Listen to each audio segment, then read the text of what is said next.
you for that kind introduction, Colleen. Good afternoon, everyone. We're thrilled to be here, and thank you for being here with us.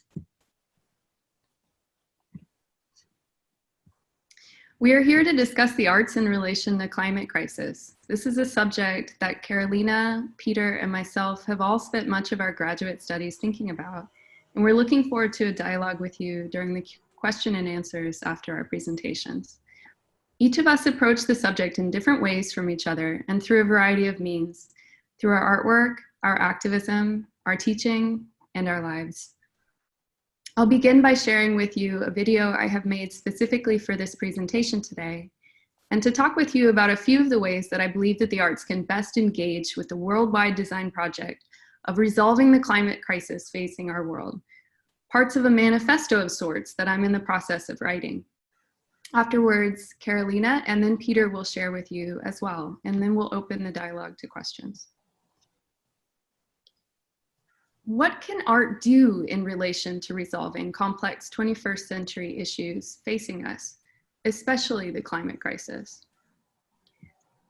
Art, as we're here to talk about with you all today, is not a pretty painting devoid of meaning, because there's no such thing as an object devoid of meaning. And I think you as designers listening here today would agree with that. But rather, art is a material working through of ideas, a sort of physicalized philosophy. And sometimes, and here is where the focus will be, art as an ontology generator, a means of exploring counterfactuals viscerally, a way to look at alternative possibilities, and a means by which to imagine new worlds. Art influences the public imagination and is a necessary part of a broadly collaborative, transdisciplinary approach to tackling that which lies ahead of us. I'm going to read a quote for you. "I am enough of the artist to draw freely upon my imagination. Imagination is more important than knowledge, for knowledge is limited, whereas imagination embraces the entire world." If not already familiar, it may surprise you to learn that this was spoken by scientist Albert Einstein. He believed that imagination was key to his world-changing research. He would also say, "Art and science are two of the greatest forms of escape from reality that humans have yet devised." For him, great work involved taking a leap of imagination into a world that is different from the present, to go beyond the real and create a new reality. To engage the mind in such an activity is often considered to be the generation of fantasies and without relevance to current reality, and therefore unproductive. But I invite you to consider instead that perhaps Einstein was right, that we first must imagine before we are able to go out and discover, do, and bring novel solutions to life. Now, environmental discourse is often one framed by the sciences, by data, and by politics. But generally, these are overly held to the idea of utility, nature as a resource for human evaluation and consumption, and nature as seen through the human lenses of value. In order to go beyond utility, what we need and have always needed is imagination, so often considered to be the domain of the arts and humanities. The arts have always been a part of environmental movements, and they are a necessary part. It is a continued and perhaps an increased attention to the incorporation of the arts in the broader discourse that will frame the holistic view that can enable the facts of climate crisis to take root in the public consciousness. Taken in this way, our social psyche must go beyond reductive views of utility in order for us to imagine, design, and enact a better world. World building is self-building. We are a prosthetic-oriented species. We are prosthesis builders, we're tool builders. First we fashion our tools, and then our tools fashion us. In building our world across time, we shape our environment. And as we do so, we shape ourselves cognitively, both through the progression of ideas via culture, and epigenetically through environmental pressures and influence. World building is self-building, so let us become more actively intentional in the process, more aware of the big picture and more oriented towards the long term, because not all forms of world building are appropriate. As we see abundantly in the world, it is quite possible for us to misshape our world and ourselves with it. However, with that very realization comes the converse, that we have the future capacity to change it for the better, before it becomes unlivable. However, this world is in a crisis of imagination about how to do this, about how to heal. And to this, art plays an important role as well. Play. Play is in fact how we learn as children, rapidly trying out, thinking through, iterating, and practicing possibilities, rehearsing the world building that we will do collectively together as adults, whether conscious of our individual roles in the collective process or not. As artists, we hold perhaps unique capacity in society, the opportunity to continue these imaginative processes throughout a lifetime. The field of art can offer relative freedom from productivity-oriented constraints and doesn't demand an economic return in quite the same manner as other fields.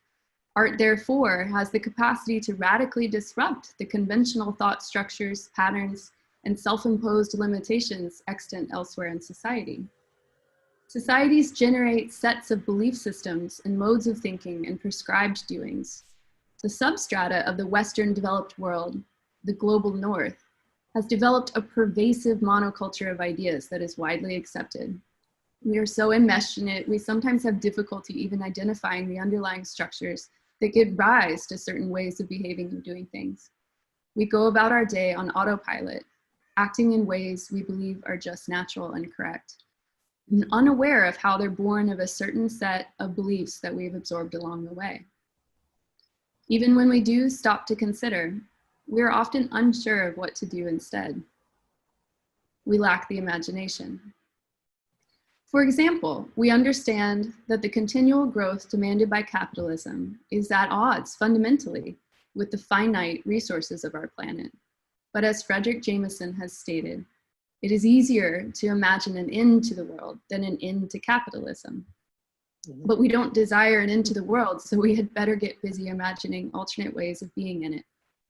Clearly, what we need now, more than ever, is the disruptive and generative capacities of the arts. The arts, rebelliously original and multiphonic in their voices, offer a myriad of entry points to looking at the world in new and different ways. The arts are known for embracing difficult and even chaotic ideas, for creating something out of almost nothing, of improvising connections between disparate things between which there was formerly no clear connection. And the arts are known for playfulness. These are the radically positive attributes worth cultivating in society. The future world needs this positive disruptive thinking because the world does not need more tidy, orderly iterations marching forward. Art, performed and viewed, shared and communicated with us, has the capacity to affect us. We speak of how art touches us, how it moves us deeply, and of our aesthetic response, because art has the capacity to linger, to stay with us, and to shift us from the de facto settler colonial mono thought structures that we're swimming in. Art can change our understanding of ourselves and re-describe the world around us, and thus shifted, influence our potential and future actions. This imaginative, disruptive way of thinking, then, is altogether a tool by which we shape ourselves more intentionally, because art is less about the artistic object itself than it is about the transmission of ideas.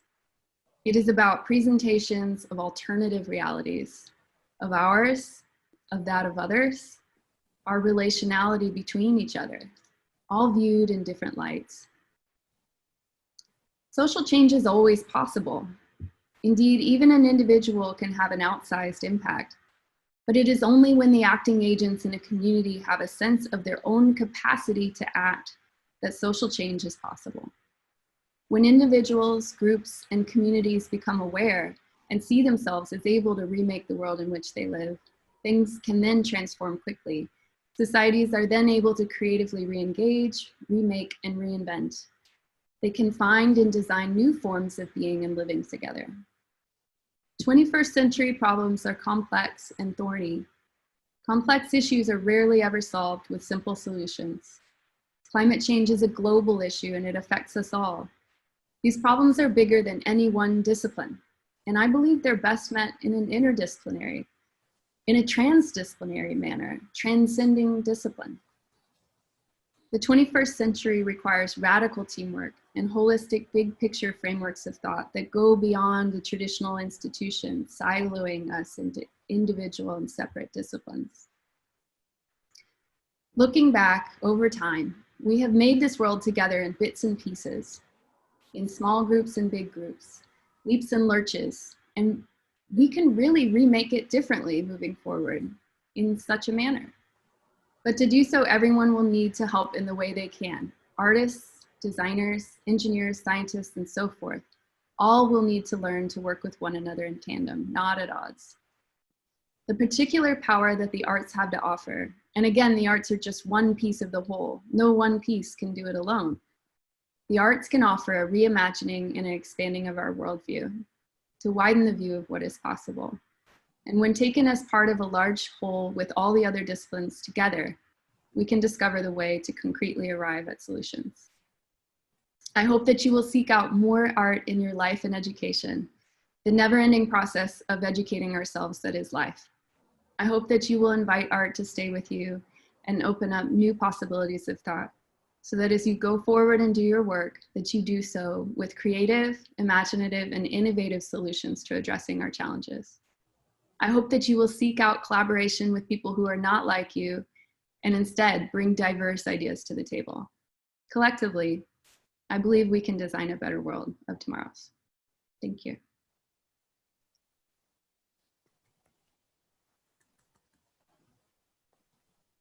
Thank you, Grace. That was wonderful. So our next speaker is Carolina. Hello. Sorry, I had a little hiccup for a second. I just wanted to make sure. All right. So, hello, everyone. Thank you so much for being here today, joining us in redesigning the social psyche. Before I start, I wanted to let you know that my presentation is made up mostly of images created by myself throughout the years. Some show performances, photo composites, and stills from videos, but some images don't belong to me, and those images will appear with a yellow font, just so you identify which ones are not, haven't been taken by me. So, what is climate action? All injustice and oppression start at the junction of patriarchy and capitalism, with its top to bottom logics, destruction, and divisiveness. Any community who has ever been enslaved, impoverished, and marginalized runs an intersecting story with that of gender-based repression and violence, as well as that of endangered flora, fauna, air, and rivers. Climate action is world justice. Imagine this: 1920s Kenya, a country thriving with lush biodiversity. That same year, it officially became a British colony. By the 1970s, Kenya had been depleted of its forests and was struggling with the loss of water sources as a consequence of the monoculture of tea and coffee. In 1977, local activist and environmentalist Wangari Maathai started noticing that women across Nairobi were constantly bringing up how the lack of trees presented problems for their livelihood. Maathai came up with a simple yet powerful idea that was part experiment, part design project, and part political action, which is to me one possible definition of art. The women should start planting trees. And so was born the Green Belt movement. Their first gesture of planting 7 trees happened on World Environment Day, June 5th, 1977. But Maathai did not stop there. She knew that environmental issues were only symptoms of the disenfranchisement imposed by the government. As a response, Maathai thought of the process needed for the community's specific context, and around the tree planting, a whole new set of satellite actions started occurring. One such thing were community empowerment and education seminars, which encouraged individuals to acknowledge the role one plays in local and global politics, economics, and the environment. Matai's ideas were not received with sympathy by the government. She was beaten, imprisoned, and threatened throughout her life, yet she was never a martyr. Matai contributed to planting over 51 million trees, empowered over 30,000 women with forestry and food processing training, and lived a full life of joy and meaning until her death in 2011. Carolina, can I interrupt for a second? Because we don't see anything changing on the screen. So I just wanted to make sure Oh, I'm sorry. that if you're advancing properly. Oh, cool. Thanks. It says that it's changing. Sorry. Maybe, are you seeing the one of... Now we're seeing a woman looking over a lake with a canoe. Yes. And it hasn't been changing for this whole time? No, this is the first change. Yeah. Oh, Yeah. I'm sorry. I'm so sorry. That's okay. As long as we caught Is it changing now? Yes. Okay. Now it's when I Gary wonder Mackay. if when I go back. I think you might have to do it yourself. Yeah, I'll just change it. Yeah. So I was talking about Wangari Maathai, but how does this connect with our story as we participate in a digital platform for design under the circumstances we all know? And what does this have to do with art? Well, even though Mattai's actions were not framed within the art and design mindset of that specific time, it can speak to us making art, designing solutions, and reimagining the social psyche today. And this is not to say that past generations of artists have not been involved in social and political resistance. Actually, all crises of the past will show their equivalent action in form of art. But we live in a changing era, not of art movements, but of social movements. This brings me to two important ways of seeing climate action, the local and the global.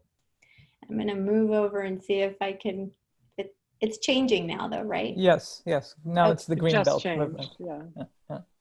Okay. Let me move through this one.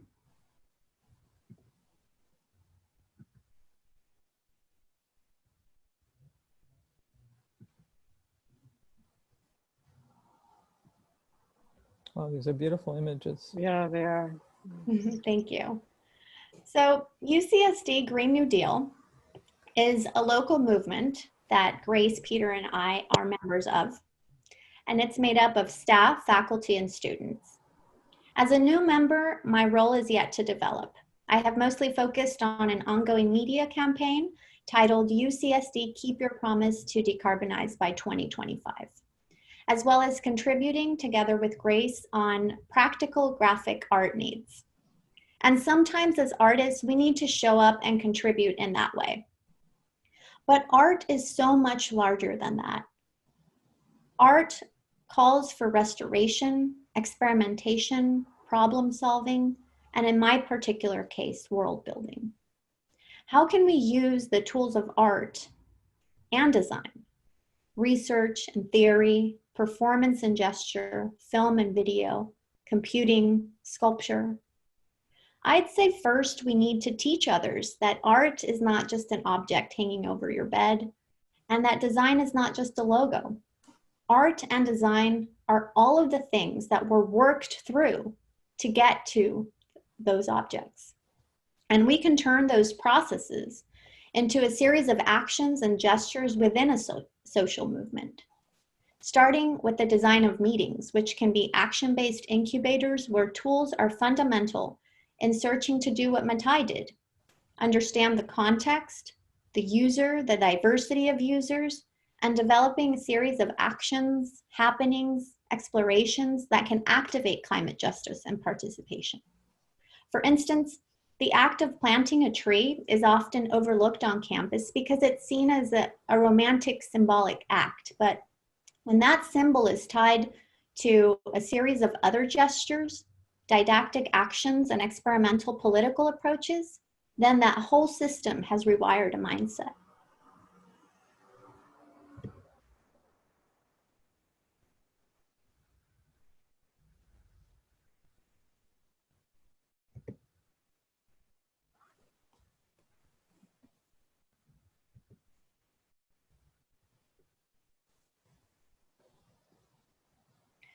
One fact that is now more than ever present in our lives is the power of digital media and communications. The world connects us in different ways than, say, the 1970s. Magic mirrors to every corner are available 24/7, and until recently, so were physical ways to access those places. But obviously, the hyper-connectedness of the world, the unequal distribution of wealth and power, and the velocity of growth of market and industry are drowning the planet in carbon, filling the rivers with oil, and melting away the permafrost. It's understandable to only want to act locally, but personally, and because I am Latin American, I try to not lose track of the global, especially not while sitting in a self-proclaimed first world.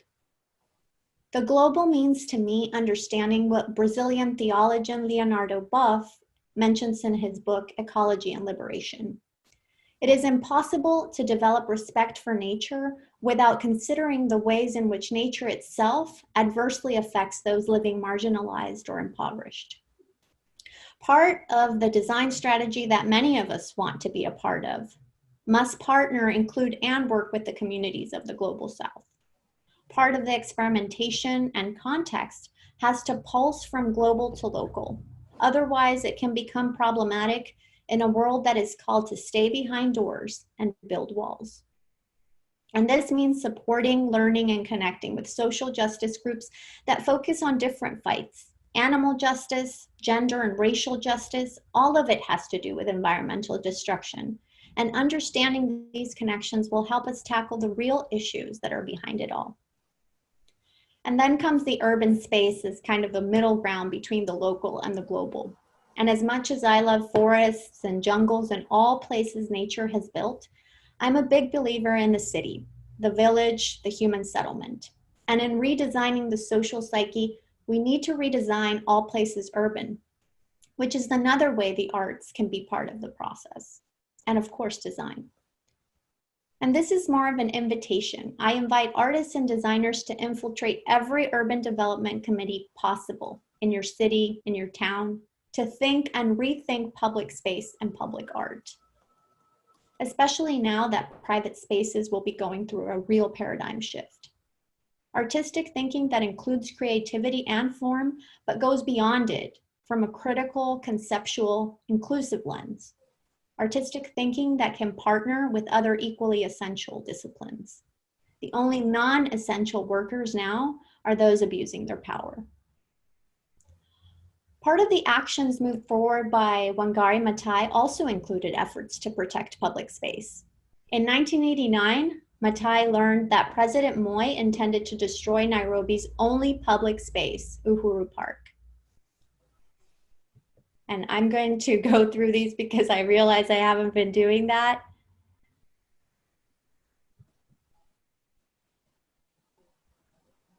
These are images from, this is an image I took in the Amazon in a recent trip. And this is Uhuru Park, which we're going to talk about right now. Beautiful.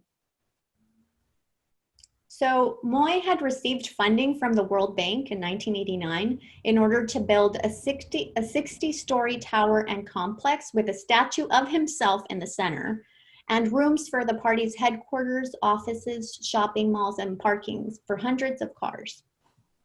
Maathai wrote a letter via the British government that read, "Why would they do in Nairobi that which they would never try to do at Hyde Park in London or Central Park in New York?"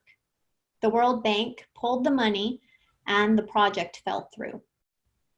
Unfortunately, 30 years later, Uhuru Park is again under threat of industrial development.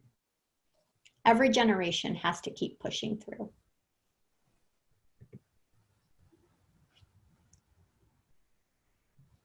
Every action toward justice is climate action, especially when patriarchy and capitalism are calling the shots from every single decision-making seat on this planet, wanting to build statues of themselves for all to see and worship.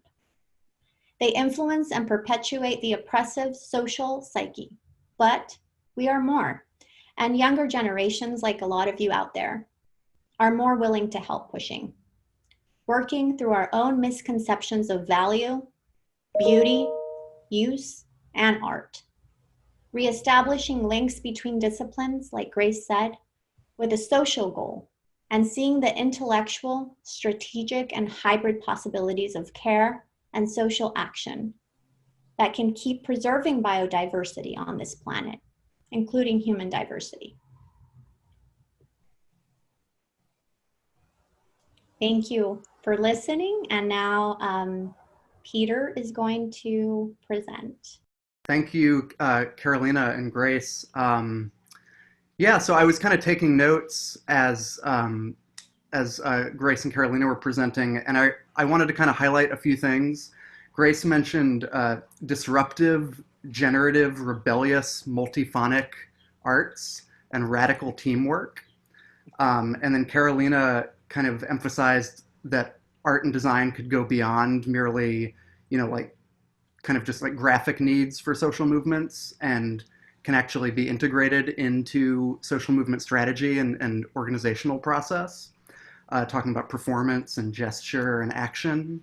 And also, I was really interested in the urban space as kind of the intersection between the local and the global, and thinking about how to intervene in that space. So I mention all this now because I think my presentation is going to give maybe one illustration of some of these themes in action. So I'll be talking about a campaign that I was involved with through the climate action group San Diego 350. And this was called the Raise the Alarm campaign. And it was something we were doing all last year in 2019, and the campaign is continuing now. So I want to show you a short video right off the bat. This is from KPBS, their coverage of our action where we occupied San Diego Congressman Scott Peters' office on September 26, 2019.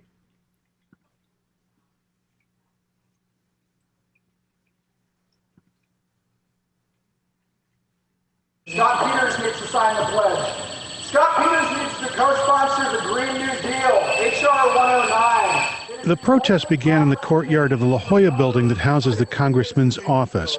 Megaphones, whistling, and chanting disrupted the normally sedate building, and the protesters occupied the congressman's office. Scott Peters! The activists are trying to convince Peters to support the Green New Deal. That's a sweeping policy initiative that attempts to curb carbon emissions and overhaul the way the nation's economy works. We're calling on Representative Scott Peters to... Protester Peter Sloan says the group wants to raise the alarm about climate change. We're in a planetary emergency, and the science has been known for decades, but our political leaders just aren't acting on it, and it's time for them to really step up or step aside.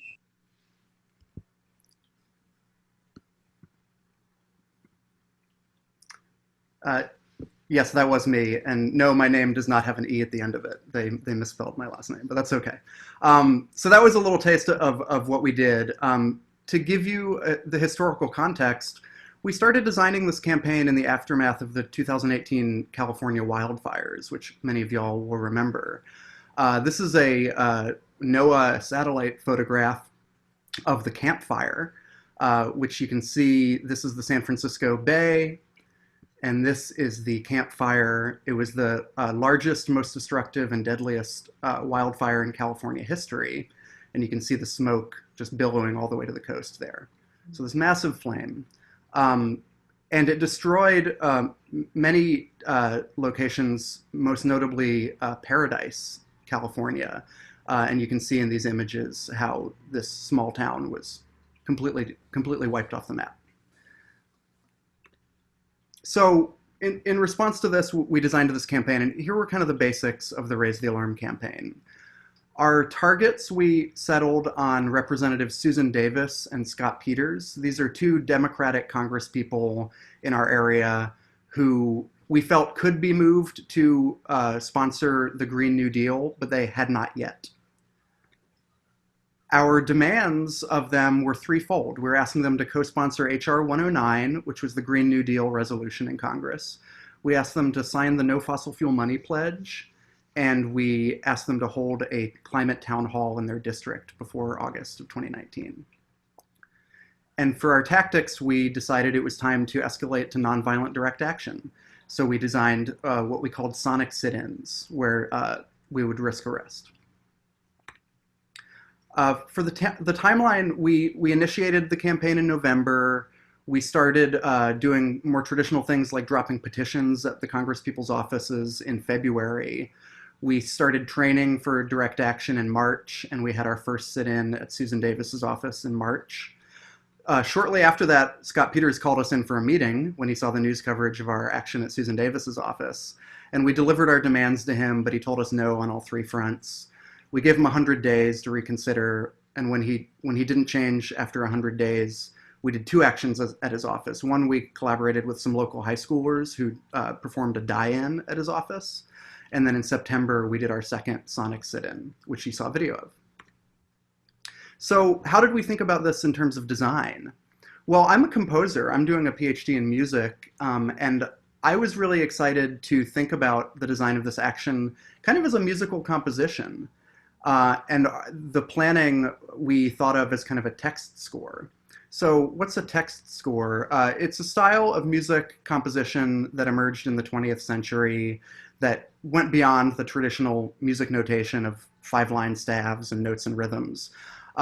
This is the first page of a piece by the American modern and postmodern composer John Cage, a piece of his called Water Walk, which there's a famous performance of him doing this piece on the television show I've Got a Secret, which you can find on YouTube if you're interested. But what you're seeing is these are seconds, so timestamps, 0, 5, 10, 15 seconds. And text and images is instructing the performer to engage with a variety of objects, some traditional musical instruments like pianos, but also just household items like a vase with roses and a bathtub and a tea kettle. So the score instructs the performer at specific times to manipulate different objects, turn on a radio, turn on the tea kettle, drain the bathtub, etc. You can compare that to our document. This is an excerpt of one of our planning documents for the action, where you can see that there are timestamps and instructions for different people to engage in different activities, right? And it's all timed out. We have different roles, we have different materials, we offer earplugs to the staff, we have speakers, I blacked out their names here. We have a song that we learned and we would sing, we would set off our alarm clocks, we would set off our lights. So it was all kind of timed out, just like I just thought of it, I happen to have written this document and I just thought of it like a text score for a piece of music.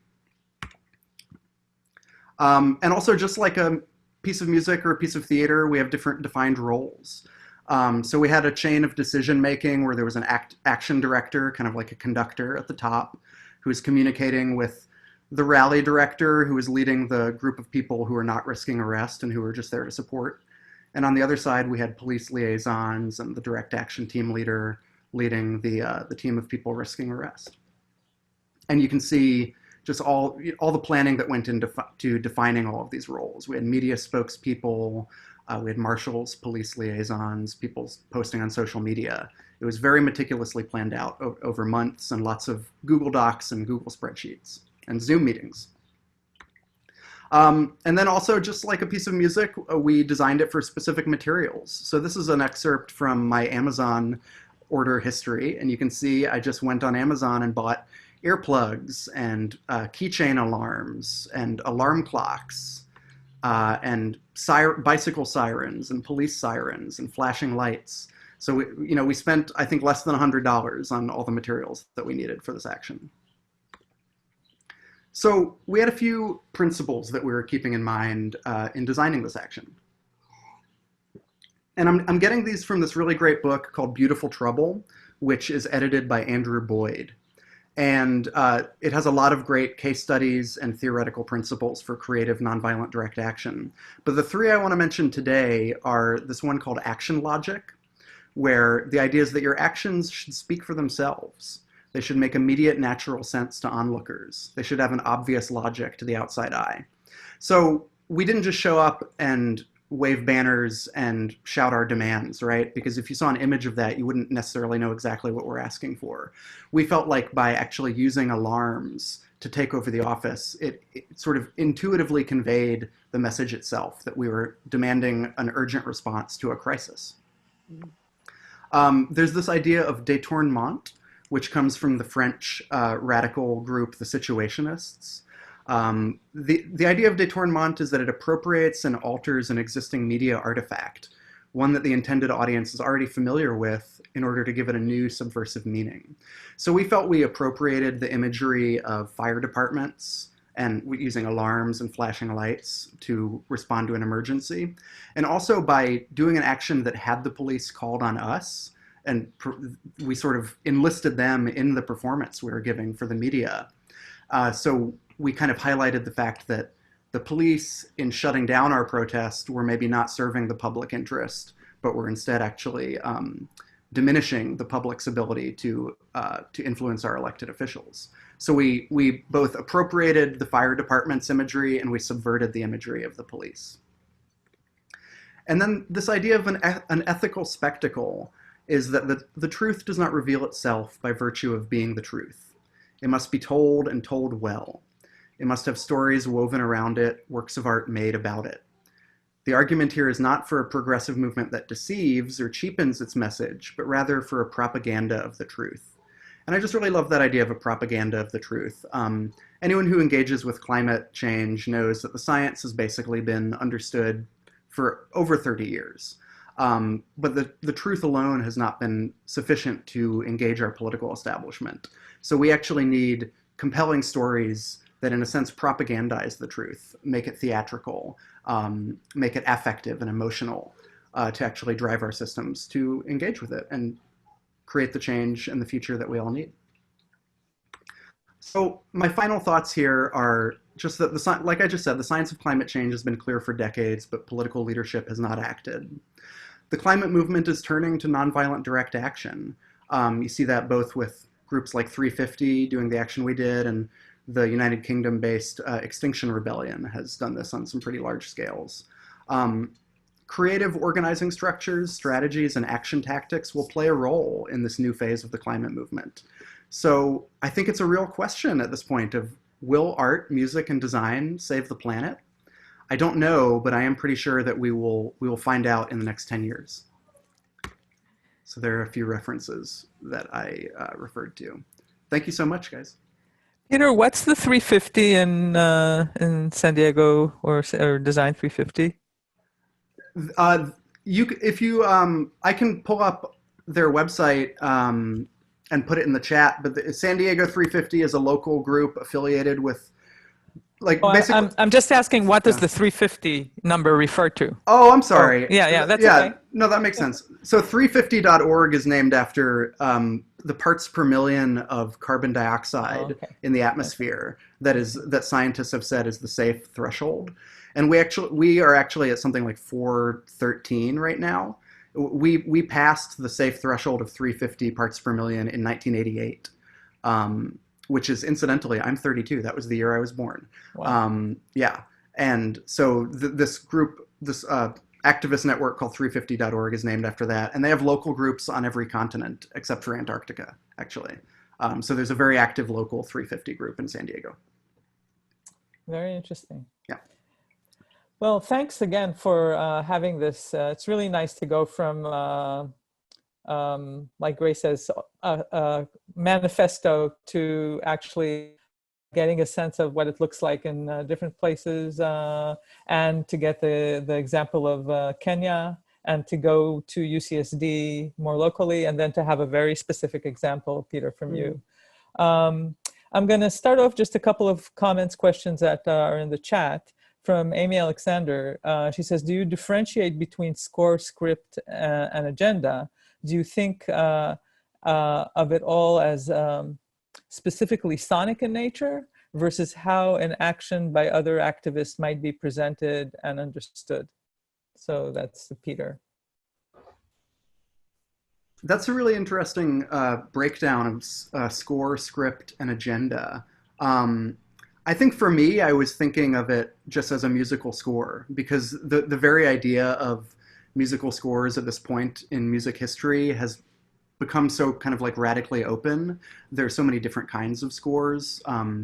I tend to think anything that instructs people in how to move their bodies and be oriented relative to each other and achieve some kind of sonic result I think that basically qualifies as a musical score. But it wasn't exactly a script because we didn't, though we had speakers and they prepared their own remarks, it wasn't exactly scripted out by like a single author. And then the agenda is really interesting. I guess I think of an agenda as more like a meeting agenda. And so it was a little different than, an agenda is kind of a framework of bullet points where people can agree on like an order of topics. And I think it was more specifically like instructions for movement and sound and position. So yeah, that's just me. I was thinking of it as a score. The second part of the question, I definitely don't think these kinds of actions have to specifically be sonic. That was what interested us and what interested me as a composer. But I think there's a huge room to grow of like all different kinds of art media in creative direct action. And I can't speak to the full extent of it because I think it's only starting to emerge, and I'm really excited to see how it grows. I guess I was curious whether you felt it played out as this sonic piece, like John Cage's Water Walk plays out as a sonic piece, and yet it also plays out as this theatrical performance as he walks from thing to thing to thing. And I was wondering if you felt it was was it understood as sonic, but we also know, because he set it up, that, yeah, we're supposed to be listening to this sonically. And I was wondering if you felt that people were like listening to this as a score, as a sonic performance, or were they thinking of, the signified, oh, now I'm thinking of, I'm thinking about this as an alarm clock, and now I'm thinking about this as a fire engine? Or do you feel like they were able to understand this kind of layer of sonic, because it's very poetic, and I was wondering if you felt people like read that. That was certainly the hope, because we actually escalated. We started with alarm clocks, and then we added sirens, and then the final one was these really loud keychain alarms that are like 120 decibels, and they sound like a fire alarm. So it was actually this escalating sound design of increasingly urgent types of alarm that we then alternated with singing and speaking. I don't think the people there in the office or in the adjacent offices were appreciating the aesthetic qualities of what we were doing at the time. I think we were disrupting, but our hope was that, when you look at the media coverage of it, that kind of affective scaffolding is conveyed. I mean, that was our hope. Yeah. And differently from John Cage, the audience did not choose to be there. Or to be there for the performance, which is interesting.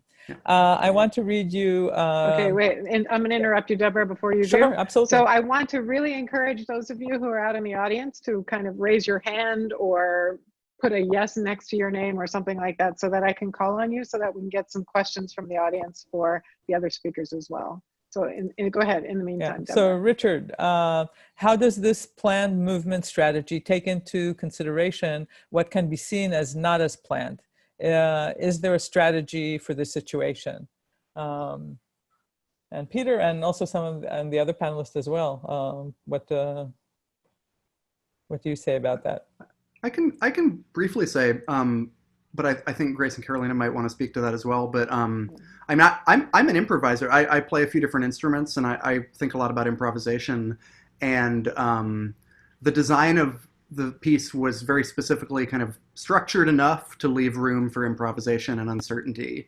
The Scott Peters action went much more as planned. I would say that the Susan Davis action, it was our first one, and it went kind of like very differently than we thought it would. So yes, certainly you can, and these discussions came up a lot in planning it, actually, with many people wanting to very meticulously plan everything, and others of us saying, like, that's just not going to be possible. We have to just kind of be there and see what happens. Grace or Carolina, do you have anything about planned versus unplanned as a strategy in art and action? Well, in art, we're so used to working with improv. I think that's one of the biggest components of art. You have to work through so many things in order to make something material. So personally, I always like to have at least like a thought strategy.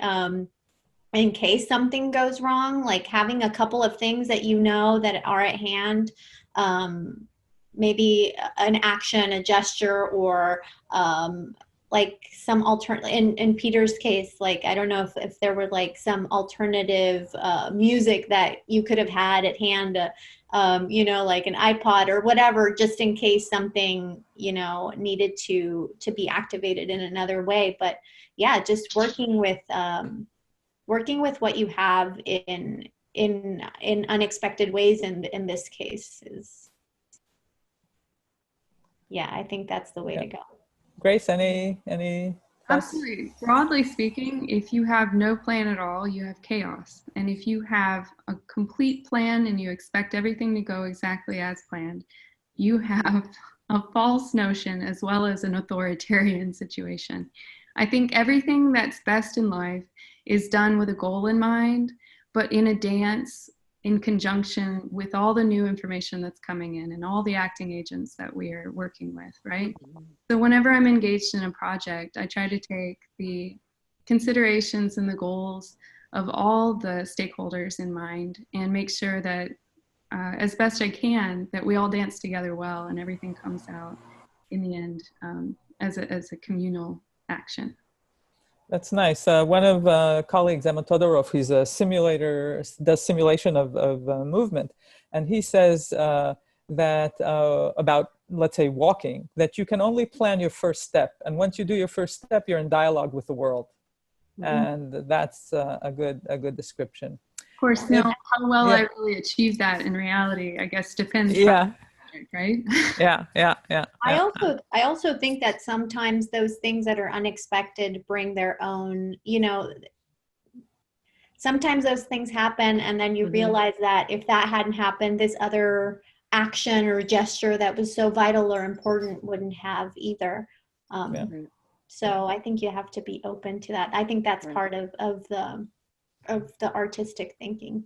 Right. And Peter, you have talked about improvisation and humor as well, right? Bringing that into the mix as well. Yeah. I think, with some of my improvisation practice, I like doing things like improvising with toys and things like that. And I think music can be fun and humorous, even when trying to be experimental. So yeah, I do think this idea of play, the idea of kind of like occupying a space and like not just protesting, but prefiguring the world that we want, and one that's filled with community and joy and play, it is a very important element. Yeah.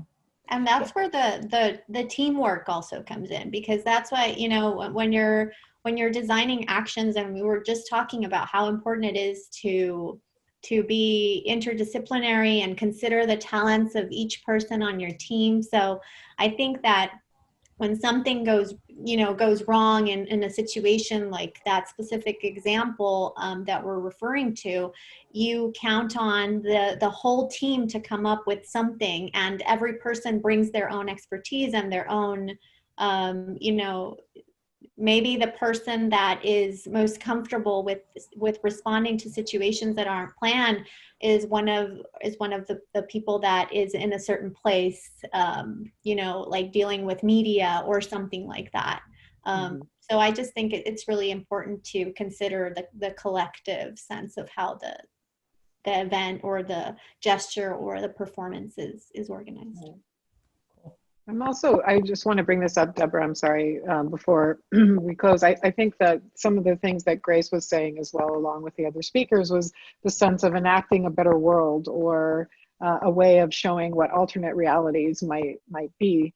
So I'm curious, Grace and Peter and Carolina, how do these thoughts weave into protests or marches or anything like that? Is there ever a sense, Grace, that you can bring in these better world building kinds of elements into an occupation of a particular location? Yeah, I don't believe that activism begins and ends with the march. And I personally am really interested in my activism happening even in conversations where people might not be aware that that's what I'm doing. And I hope that doesn't sound too subversive, but I'm a radical, imaginative, positive thinker. And I think that one thing we can do is radically embrace people whose opinions are still detrimental to the environment, as hard as that is to do, but to reach across to the other side and have those difficult conversations with people that don't think like us, and see if we can't subtly inject, hopefully not always subtly inject, new ideas into their thinking and bring them over to the side that moves away from that ever upward trend on a graph of returns, but instead thinks more along the lines of what would be good for the 7th generation for now, right? You know, there are frameworks, just to speak a little to Steve Jenner in the comments, you know, is capitalism / business the problem, he asks. Consider the example of Denmark. And I say, consider the example also of Japan. No economy has solved it at all. But the worst is the American way of practicing capitalism.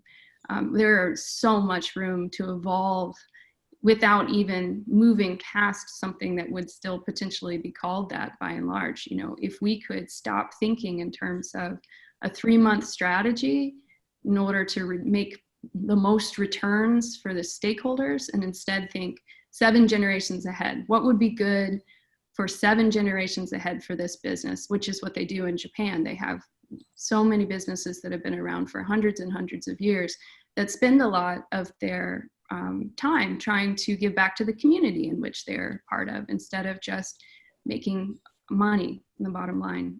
That would be a start. So I don't know if I answered that question exactly as you intended, but no, that's great. Thank you so much. Yeah.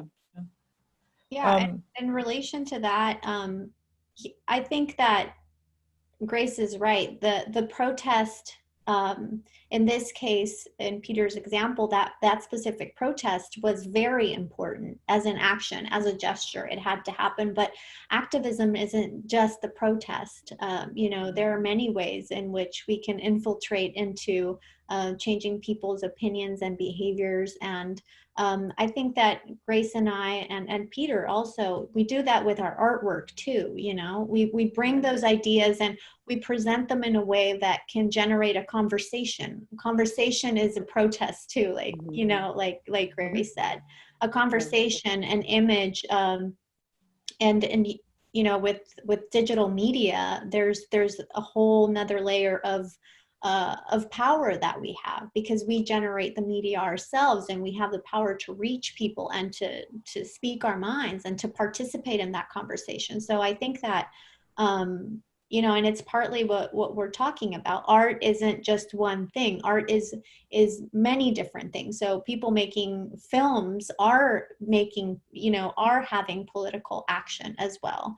Like Grace and I make films, and other friends make sculptures, and the sculptures have to do with topics that are not necessarily about beauty. They're about, you know, the inconformity that we have with the way the world is, from different points of view, from points of view of gender, from points of view of ecology, institutional, you know, you name it, our department has it. And all those conversations are happening constantly in different ways. So I also don't know if I answered the question, but that's great. Thank you so much. Yeah, that's a point of departure. Peter, did you want it to say? Yeah. Do you mind if Gary has asked a challenging question in the chat that I would love to speak to. Gary has typed, wouldn't designs of demonstrations that include noise pollution, like sirens or repeated protesting chants, be antithetical to the message of minimizing pollution? I appreciate the challenge. I mean, I think one thing I would say is many people who think about the climate situation make the point that none of us is outside of it. There's sort of no outside to this predicament that we're in. So there's kind of not a morally pristine position where we can like posture ourselves and criticize something. Like every single one of us with every daily participation in the global neoliberal economy is basically supporting extractive fossil fuel based capitalism. And even as we try to work against it, we can only do so through engaging with it in one way or another. But specifically with the idea of like the fact that we're using sound and we're being disruptive and we're in a sense polluting this environment, I think what I would want to say is that, you know, climate catastrophes are already occurring and they have been occurring and they are going to escalate in the coming decades. We already know that a certain amount of global warming has already occurred and has kind of been baked in with the amount of, again, we're at 413 parts per million of CO2 in the atmosphere, and climate scientists will tell you that's not safe. The Earth has not had that concentration of atmospheric chemistry for the entirety of human history. We're in uncharted climate territory. So these warming will continue to occur and catastrophes will continue to occur. So alarms will be going off in the coming decades. And there will be chaos and disruption. I think what we were hoping to do was figure some of those alarms, you know, bring them into into Congress people's offices, right? Who maybe are making decisions that are causing those alarms to go off elsewhere, but they're not themselves feeling that disruption in the present, right? They've put it geographically somewhere else, and they've put it temporally in the future. And so we're trying to bring it geographically and temporally back to the present, back to the here and the now. Because I don't think it's going to be an option of just peace and silence, unfortunately. So I think maybe the best we can do is bring some of that disruption to the people who are still in a position where they can make decisions to avert the worst. Right?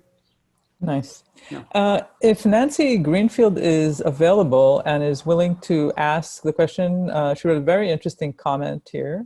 Is Nancy, are you willing to unmute yourself and speak to the comment that you wrote? Going once.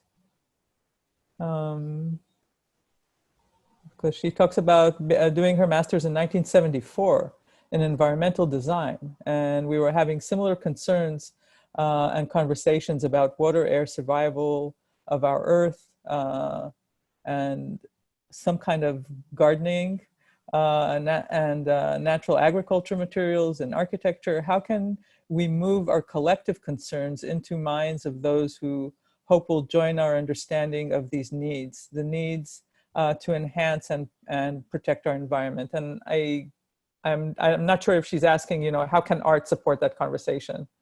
And if anyone wants to speak to that. Yeah, well, I think yeah. We just have to persist in having these conversations, I guess. You know, the thing is, the world has always been in some kind of crisis, right?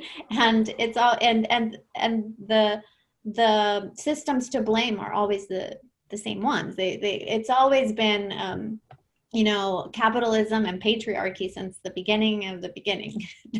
And so these are conversations that have happened for years. And I think that actions have been taken. We're in a bad place now, but I think that a lot of people are working through making changes. I think that it is important, and I don't know if this is exactly what she's referring to, but I guess it's easy to preach to the choir, but something that is important is how to talk to the enemy, you know, how to infiltrate where the enemy is. And this is something that one of our professors always reminds us, you know, like how do we get into the mediums and into the spaces where people are either denying climate change, or denying that there's patriarchy, or denying that, you know, people are being killed and oppressed and impoverished. Like, how do we get to those places, I think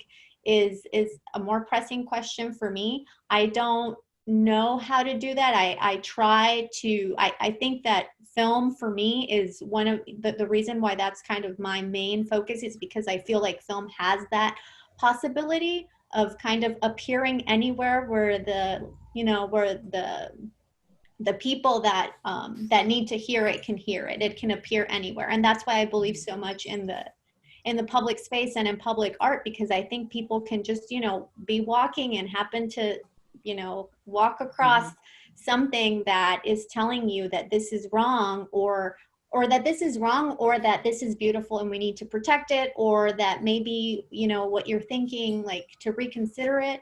So I think that it takes just a lot of different types of effort, and it just takes for every generation, like I mentioned, to keep having that conversation, to keep moving it along, to keep noticing what is wrong, to not fall into this is the way things are, but this is the way things are and it's not okay. How are we going to change it? And teaming up and working collectively to do all sorts of things, you know, pots and pans, and then do this and then do that, and kind of just not give up on all the ways that we can contribute to do that. Yeah, I want to expand on that, Carolina. I think what you're saying there about making sure that we don't lose track of that over the generations and over time is what's so important. And I want to thank Nancy for that question, because it's actually something, there's so many sticky questions I don't have answers to, and that's one of them that I've been really rolling around in my mind for quite some time. Why did this reach such social prominence, environmental movements, in the 70s, and then disappear again? You know, what is the mechanism that caused that to really evaporate in the 80s, 90s, and then not really come back again till much later, right? And I have zero answers for that, despite trying to read on the subject to find some clues. And some people have theories, but none of them really hold with me. But what holds with me, I will say, is that my own personal interest in that it lies in teaching, because for some reason, whatever happened to make all those things be at the forefront of the conversation in the 70s fell away. And the students and the kids that were growing up, they chose different things to occupy themselves in terms of their cultural output in the later decades. So teaching for me actually is an activism, you know, making sure that that dialogue is part of what happens in a classroom. Even if I'm teaching introduction to computing arts, you know, I'm able to work that in because I think that is one way that I can help. Now, whether or not that's going to be enough, I have no idea. And to that broader question, I think you might be interested in reading Amitav Ghosh's book from this past year called The Great Derangement, in which he's looking at a much broader time period, but he's saying that, you know, hundreds of years ago, up until sort of the age of enlightenment and quote unquote reason, that all literature really treated the environment as though it was this great thing that we were small in comparison to. And then that the shift happened where in the arts and in literature, he's specifically talking about literature, that it seemed there was this triumph of man over his environs. And that he puts forward, perhaps one thing we could do is shift that back in the other direction. Nice. I hope you're paying attention to the chat because there's some interesting comments. I'm also mindful of the time. Yeah. Colleen, are there there are no hands raised. No. So if you want to wrap it up, we can. Yeah, let me just go to Steve Jenner's last comment on the chat. It says, what about carbon capture like carbon engineering and carbon tax like British Columbia, with money redistributed to those most affected in rural areas? Do you know about UCSD-inspired Climate Science Alliance? And does that figure into, I mean, how much are you aware of? What's your purview? And Peter, you look like you have something to say about that. I have something to say. I mean, keep in mind, I'm not an engineer or a scientist, but I from just my perspective from engaging with climate activism, one thing I'll say is that all of the scenarios that the United Nations maps out at this point for averting a catastrophic 1.5 or 2 degrees warming, they all rely on carbon capture at this point, actually. So that's a technology that doesn't really exist yet. And it's in a very early stage, and it's extremely expensive, and it itself is very energy intensive. So it's not something that will be like a magic bullet. But even that being said, like, we are going to need it. It's going to be part of the solution. I think the concern is that if we imagine it is just going to be kind of like a silver bullet, it gives us license to not do all the other kinds of transformation to our economic system that the UN also says is necessary. So it's part of the package, but it's not going to be enough by itself, and it doesn't yet currently exist. The concern with redistributing money based on carbon taxes, actually, to my knowledge, the state of Alaska does that. Every resident of the state of Alaska gets a monthly dividend that is from taxation on oil extraction that occurs in that state. One concern that people have is that then people become reliant and they expect to continue receiving that dividend. So you actually build a political constituency around the continued extraction of fossil fuels. So some people just have that concern, but yeah, those are just my thoughts from my perspective on that. I wanted to say in general that I feel that in times where there is a necessity for a paradigm shift, the arts step up to play an especially critical role because of the experimentation, the willing to fail in public, which science is not willing to do. And I think that experimenting with ways of visualizing, of ways of telling stories, all those things are very relevant. So it's always a wonderful way, and I think that we're very lucky to be in Design Lab as part of QI and Cal IT. The vision of Cal IT, when it was started by Larry Smarr, was to say that art is in the middle, is in the center of the science and technology innovation, and the building itself was structured so that the bottom floor would have room for artists. There's another building on campus, the Structural and Material Engineering building, that also was kind of an experiment of how to have visual art and making studios as part of it. How much of it is a success? The public art attachment to UCSD, the Stewart collection is also. So I think for the students in this, you realize that you're living in a community that has done quite a bit of experimentation compared to the general conservatism of San Diego. Anything else, Colleen? No, I think that wraps it up really well. Yeah. So Thanks thank so you. much. Yeah. Peter, Carolina, Grace, thank you so much for your time and for sharing your work and your thoughts. Thank you to everyone. Yeah, thank you, Deborah and Colleen, for having us.